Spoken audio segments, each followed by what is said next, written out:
الصلاۃ والسلام علی رسول اللہ وعلی آلہ وصحبہ اجمعین اما بعد۔ اللہ تعالیٰ نے قرآن مجید میں انسان کی کریشن اور انسان کے جینیسس کے حوالے سے تفصیل سے قرآن مجید میں ذکر کیا ہے۔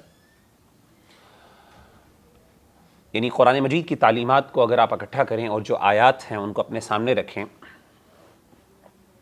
تو ہمیں یہ بات بڑے واضح طور پہ نظر آتی ہے اور ہم یہ سیکھتے ہیں اور ہمیں سکھایا جاتا ہے کہ اللہ تعالیٰ نے انسانوں کو مذکر اور مؤنث سے پیدا کیا اور مردوں اور عورتوں کی صورت میں انسانوں کو پھیلا دیا۔ قرآن مجید میں سورۃ الحجرات کی آیت آپ نے بہت کامنلی سنی بھی ہے، آپ کوٹ بھی کرتے ہوں گے۔ اللہ تعالیٰ فرماتے ہیں کہ یا ایھا الناس، اے لوگو، انا خلقناکم من ذکر و انثی، یقیناً ہم نے تمہیں پیدا کیا مذکر سے اور مؤنث سے، ذکر اور انثیٰ سے۔ وجعلناکم شعوبا وقبائل لتعارفوا، اور ہم نے تمہیں تقسیم کر دیا مختلف قبیلوں میں، خاندانوں میں، کس لیے؟ تاکہ تم ایک دوسرے کی شناخت کر سکو، پہچان سکو۔ ان اکرمکم عند اللہ اتقاکم، لیکن اللہ کے ہاں سب سے زیادہ معزز اور سب سے زیادہ قریبی اور سب سے زیادہ اہمیت والا شخص وہ ہے جو تم میں سے سب سے زیادہ اللہ سے ڈرنے والا ہے۔ اسی طریقے سے آپ دیکھیں سورۃ النساء کی جو پہلی آیت ہے، جو ہر خطبے میں نبی صلی اللہ علیہ وآلہ وسلم پڑھا کرتے تھے، اور ہمیں بھی اس بات کی تعلیم دی جاتی ہے، اور آپ خطبہ پڑھنے والے جو خطبہ جمعہ پڑھانے والے ہیں ان کو بھی سنتے ہیں۔ یا ایھا الناس اتقوا ربکم، اے لوگو اپنے رب سے ڈر جاؤ، الذی خلقکم من نفس واحدہ، جس نے تمہیں پیدا کیا ایک جان سے، وخلق منہا زوجہا، اور اسی جان سے اس کی بیوی کو اس کے لیے پیدا کیا۔ کون مراد ہیں؟ حضرت آدم علیہ السلام اور حضرت حوا علیہ السلام، جو ہمارے والد اور ہماری والدہ ہیں۔ وخلق منہا زوجہا وبث منہما رجالا کثیرا ونساء، اور انہی دونوں سے اللہ نے بہت سے مردوں کو اور عورتوں کو پھیلا دیا۔ تو اگر آپ دیکھیں قرآن مجید میں ان دونوں آیات کو، کہ اللہ نے یہاں پہ ایک لفظ استعمال کیا ذکر اور انثیٰ، اور دوسری آیت کے اندر ہم نے جو اللہ نے الفاظ استعمال کی جو ہم نے سنے یا سیکھے وہ ہیں رجال اور نساء۔ ان کو ذرا اپنے ذہن میں رکھیے گا، ہم انشاءاللہ اس کے بارے میں آگے ڈسکشن کریں گے، اور میں اس کو ذرا واضح کروں گا ان کے اندر ڈفرنس کیا ہے۔ دیکھیں ان دونوں آیات سے ہمیں یہ پتہ چلتا ہے، ایک موٹا موٹا مفہوم یہ سمجھ آتا ہے کہ اللہ تعالیٰ نے پوری انسانیت کو جنڈر بائنری کے اندر پیدا کیا ہے، تمام مخلوقات کو بائنری سسٹم کے اندر تقسیم کر دیا ہے۔ اللہ کہتے ہیں تمہیں جوڑوں کی صورت میں پیدا کیا۔ قرآن مجید میں کئی آیات ایسی ہیں، میں آپ کے سامنے کچھ آیات رکھتا ہوں۔ سورہ نبا میں اللہ فرماتے ہیں وَخَلَقْنَاكُمْ أَزْوَاجًا، اور ہم نے تمہیں پیدا کیا جوڑوں کی صورت میں، مرد اور عورت کی صورت میں۔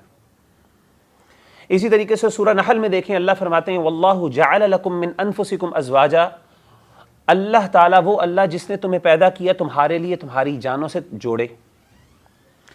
پھر سورہ فاطر میں اللہ فرماتے ہیں وَاللَّهُ خَلَقَكُم مِّن تُرَابٍ ثُمَّ مِّن نُطْفَةٍ ثُمَّ جَعَلَكُمْ أَزْوَاجًا، وہ اللہ جس نے تمہیں پیدا کیا مٹی سے، پھر نطفے سے، ایک سپرم سے، ثُمَّ جَعَلَكُمْ أَزْوَاجًا، پھر تمہیں تقسیم کر دیا کس میں؟ جوڑوں میں، مرد اور عورت کی صورت میں۔ اسی طریقے سے سورہ شورا کے اندر دیکھ لیں اللہ فرماتے ہیں جَعَلَ لَكُم مِّن أَنفُسِكُمْ أَزْوَاجًا، تمہارے لیے اللہ نے تمہاری جانوں سے جوڑے پیدا کیے، مرد اور عورت کی صورت میں اللہ تعالیٰ نے انسانیت کی تقسیم کر دی۔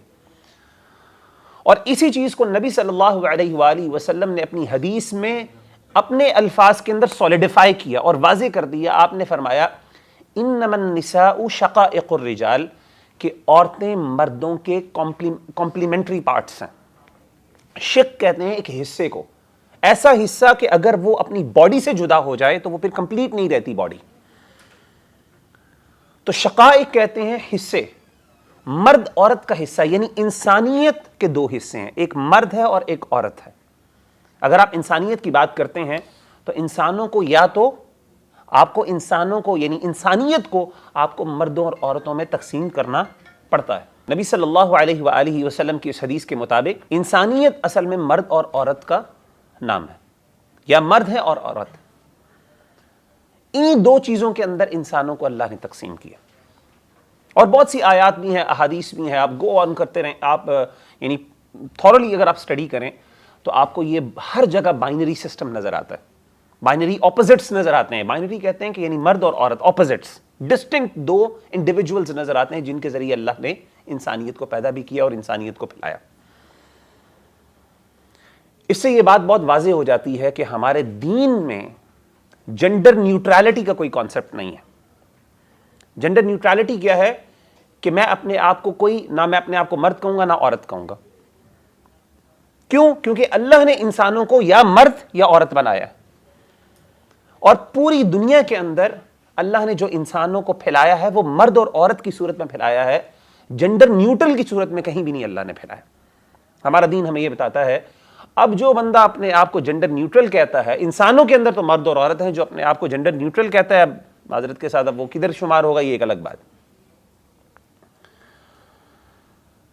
تو یہ بات ہمارے ذہن میں ذہن نشین ہو جانی چاہیے کہ انسانیت بیسکلی مرد اور عورت کا نام ہے, یا مرد ہیں عورت ہیں, اور یہ جنڈر بائنری جو ہے یہ ہمارے دین کا کانسیپٹ ہے. سمجھتا ہوں علماء کو اس پہ سوال کرنا چاہیے. اب تو ہم 2021 کی بات کر رہے ہیں, اب تو ٹرانسجنڈر پرسن ایکٹ آ گیا, بہت چیزیں تبدیلیاں ہو گئی. میں تو کہتا ہوں 2009 کے اوپر جو چیز آپ نے ثابت کی تھی اس پہ ڈسکشن ہوگی, کوسچن ہونا چاہیے کہ وہ کہاں پہ ہو. انشاءاللہ اس پہ بات کریں گے اگلے سیشنز پہ. لیکن انٹرسیکس کو آپ نے ریکگنائز کیسے کر لیا؟ علماء اس پہ ذرا سوچے بیٹھ کے کہ ہمارے دین نے کہیں بھی نہیں ریکگنائز کی, آئیڈینٹی کبھی نہیں بنایا. بھائی آپ کی انہیلدی ڈیزائرز ہیں. کبھی آج تک کوئی بندہ کہے جی میرے اندر کلنگ ٹینڈنسیز ہیں, میرا بڑا دل چاہتا ہے میں لوگوں کو ماروں.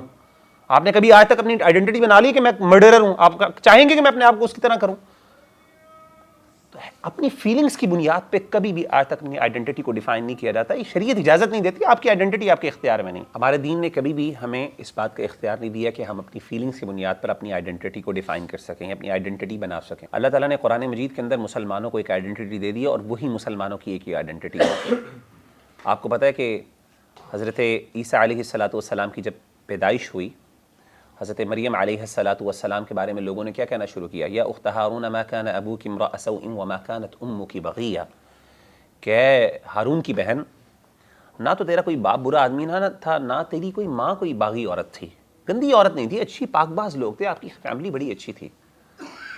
تو آپ کیا کر کے لے آئی ہیں؟ بچہ لے آئی ہیں بغیر شادی کے. انہوں نے کیا الزام لگایا کہ آپ نے علیاذ باللہ یہ ایک زنا کیا, اس کا الزام لگایا. فأشارت الیہ قالوا کیف نکلم من کان فی المہد صبیا, انہوں نے کہا, انہوں نے اشارہ کر دیا, انہوں نے کہا ہم اس بچے سے کیسے بات کریں. صرف اشارہ کیا, اللہ نے حکم دیا تھا کہ اشارہ کرو, بات نہیں کرنی. آپ نے بات کرنے سے منع فرما دیا. ساتھ ہی بچہ بول پڑا, اس نے اپنے آپ کو آئیڈینٹیفائی کیا اور کہا, کیا کہا؟ قال انی عبد اللہ آتانی الکتاب وجعلنی نبیا, اللہ نے مجھے کتاب عطا کی اور مجھے نبی بنایا. حالانکہ سوال کیا تھا کہ بچہ کہاں سے آیا, لیکن جواب کیا ہے؟ حضرت عیسیٰ علیہ السلام نے ان کے سوال کا جواب نہیں دیا, بلکہ اپنا تعارف کروایا کہ میں اللہ کا بندہ ہوں. بات ختم ہو گئی.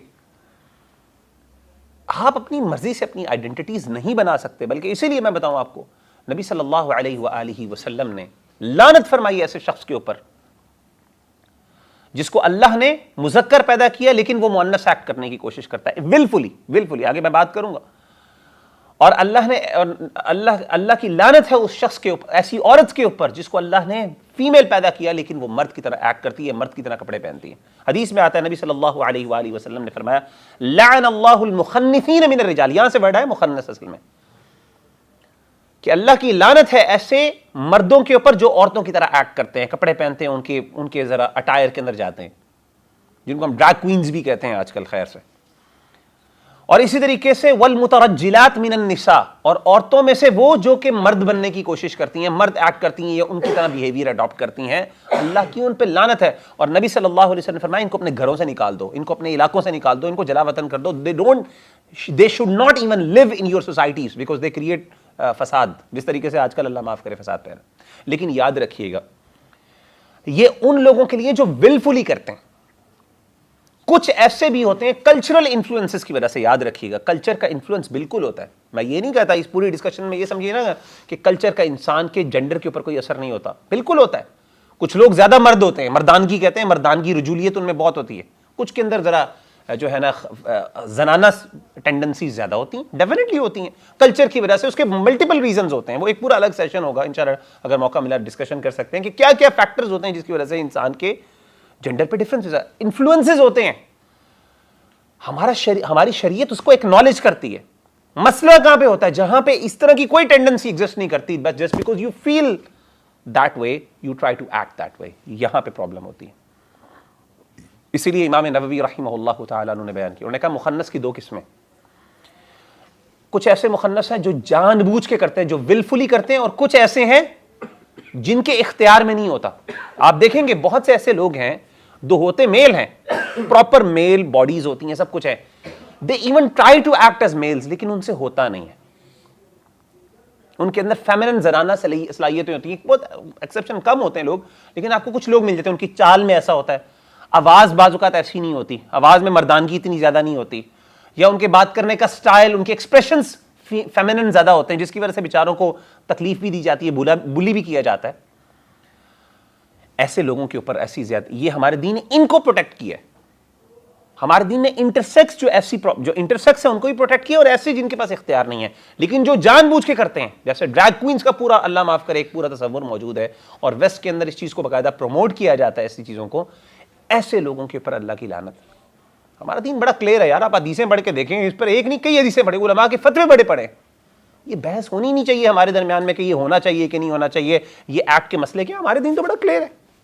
ایٹ لیسٹ پاکستان کی بات کرو, ویسے کو تو چھوڑتے ہیں ان کی بات. تو ہماری اس بارے میں سٹانس بہت کلیئر ہے کہ ہاں, لیکن ایک بات ہے, وہ بندہ جو بیچارہ مجبوراً یہ ہو رہا ہے اس کے ساتھ معاملہ, ہمارا دین کہتا ہے ان کو پروٹیکٹ کریں, ان کے ساتھ اچھائی کریں, نیکی کریں, ان کے رائٹس, ان کو کسی طریقے سے ان کی پروٹیکشن کی بات کریں. لیکن جو لوگ جان بوجھ کے کرتے ہیں معذرت کے ساتھ, ہمارا دین ان کو نہیں کرتا. تو دیر از اے ڈفرنس بٹوین ایک انہیلدی ڈیزائر ہے جس کو آپ کرب کرنے کی کوشش کر رہے ہیں, جس کو آپ روکنے کی کوشش کر رہے ہیں, آپ اس کی مخالفت کرنے کی کوشش کر رہے ہیں, اور ایک وہ بندہ جو پراؤڈلی اپنے آپ کو اس طرح آئیڈینٹیفائی کر رہا ہے, آئی ایم اے مرڈرر مثال کے طور پہ. اس کو جوتے پڑھنے چاہیے کہ نہیں پڑھنے چاہیے؟ ایک بندہ جو مثال کے طور پہ شراب ہے, شراب کی لت پڑ گئی اس کو, میں مثال دیتا ہوں, حالانکہ شراب ایک اگرچہ ولفلی ایکٹ بندہ اس میں پڑتا ہے, لیکن لیٹس اسیوم کہ اس کو ایک شراب کا مسئلہ بن گیا. اب وہ اس سے نکلنا چاہ رہا ہے, وہ اس کو اس کے ایکسپریشن, اس کی وہ لوگوں سے ہیلپ مانگتا ہے, اس کے بارے میں آپ کا کیا رویہ ہونا چاہیے؟ ہر بندہ کہتا ہے اس کی مدد کریں, اس کے ساتھ سمپتھائز کریں, ایمپتھائز کریں. لیکن ایک ہے وہ کہتا ہے آئی ڈونٹ کیئر, وہ بڑے فخر سے پیتا ہے, ہی فلاؤٹس. ایسے بندے کو ہماری شریعت کیا کہتی ہے؟ نبی صلی اللہ علیہ وسلم نے فرمایا کل امتی معافن الا المجاہرین. آپ نے فرمایا کہ ہر امتی کو گناہ اللہ معاف کر دے گا سوائے ان کے جو کہ علی الاعلان گناہ کرتے ہیں. علی الاعلان گناہ کا مطلب ہے ان کو کوئی گلٹ نہیں ہوتی, بڑے پراؤڈلی کرتے ہیں. تو ایسے لوگوں کے اوپر لعنت ہے. ہاں, جن کے پاس اختیار نہیں ہے, جن کے اندر یہ مسئلے ہیں, ہماری شریعت کہتی ہے they should seek help, people should help, ان کی, اور there are therapies, ان کو کرنا چاہیے, and that's actually their help, یہ ان کی مدد ہے. لیکن ان کو کہنا ہے کہ جی give them an identity, give them یعنی let them and be proud of yourself in that way, معذرت کے ساتھ یہ ہمارا دین نہیں کہتا. تو باتیں بہت سی کرنے والی ہیں, اور انشاءاللہ کبھی موقع ملا تو دوبارہ انشاءاللہ. اللہ تعالیٰ نے ایک اور مسئلہ تھا جو میں نے کرنا, لیکن ٹائم نہیں ہے. انشاءاللہ اگلے سیشنز میں انشاءاللہ میں کوشش کروں گا اس کو بھی کور کروں, پاکستان کے سوشل کانٹیکس میں جو ابھی اس ٹائم پرابلمس چل رہی ہیں خاص طور پہ, اور یہ جو ہمارے پاس خواجہ سرا کمیونٹی ہے اس کے حوالے سے کیا معاملات ہیں. انشاءاللہ اس کو کوشش کروں گا میں اگلے سیشن میں ڈسکس کروں. جنرلی آپ کو انشاءاللہ آج کے سیشن میں اسلامک سٹانس اور اسلامک پوزیشن پتہ چل گئی ہوگی, اور اس کا خلاصہ یہ ہے کہ ہمارا دین مرد اور جینڈر بائنری سسٹم پر بلیو بھی کرتا ہے, اس کو انڈورس بھی کرتا ہے, اور پورا دین اس کے اوپر کھڑا بھی اسی کے اوپر ہے. آپ شریعت کو امپلیمنٹ کر ہی نہیں سکتے اس کے علاوہ. اگر آپ کرنا چاہیں گے تو آپ کے لیے, یعنی آپ کے پاس اس کی کوئی سولوشن نہیں ہے اگر آپ یعنی اس چیز کو اپنائیں نا. تو اللہ تعالی ہم سب کو جو ہے نا اللہ کی نافرمانی سے بچائے. ہمیں اللہ تعالیٰ صحیح معنوں میں جو مرد ہیں ان کو مرد بنانے کی توفیق, مرد بننے کی توفیق عطا فرمائے. آپ کو مرد بننا چاہیے, ٹھیک ہے نا. مسلمان مرد جو ہے اس کی ہمارے دین نے باقاعدہ, انشاءاللہ اس پہ بھی ٹاپک ہوگا کہ مردانگی کا مطلب کیا ہے, and how you become a male. اور یہی نیچرل سسٹم ہے. اور عورتوں کو ہمیں بتانا چاہیے کہ وہ کس طریقے سے عورت بن سکتی ہیں, ان کی شریعت میں کیا کیا, ان کے شریعت کی ان سے کیا ایکسپیکٹیشن ہے. اور اللہ تعالیٰ ہمیں مختلف جو ہیں فتنوں سے اور آزمائشوں سے بچائیں. سبحان